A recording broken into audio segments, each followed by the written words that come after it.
ئێمە هەمومان یعنی لە ئەسڵا خزمێکی زۆر نزیکین و ئەوەشی کە لە ناومانە بۆ کە خزممان نەبووە بەڕاستی یعنی جیاواز لە خۆمان سیرمان نەکردووە زۆر احترام و ڕێز هەبووە لە بینمانە فەزڵەکەیشی بە دەرەجەی یەکەم هی ئیسلامە سوپاس بۆخوا پێشەوە چمە دوای جوابی پرسیارەکەی جەنابوو لە خزمەتام ئێمە ئەلحەمدوللا وەکو مامۆستا بەڕێزی ئیشارەتی پێکرد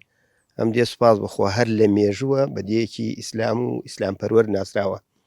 یعنی سەحوەی ئیسلامی لەم دەڤرا لە ساڵەکانی هەشتا و پێش هەشتەکانیشەوە لە نیوەی هەفتاکانە بەڕاستی زۆر دەورێکی چاکی هەبوو بۆ پەروەردەکردنی ئەم جیلەی کە ئێستا جەنابوو ناوێنایی زۆر دەوری کاریگەری هەبووە بە تایبەتی کۆمەڵی پیاوی بەڕێز کە پێشتر بەڕاستی زۆر بە گەرم و کوڕی لە تەمەنی گەنجیە لەم سەحوەی ئیسلامیانە ئیشیان کردووە و کاریان کردووە بەڕاستی جێدەستیان دیار بووە بەڕاستی ئێمەش ینی خۆمان بە قەرزاریان نەزانم منێکیان خۆم بە قەرزاریان نەزانم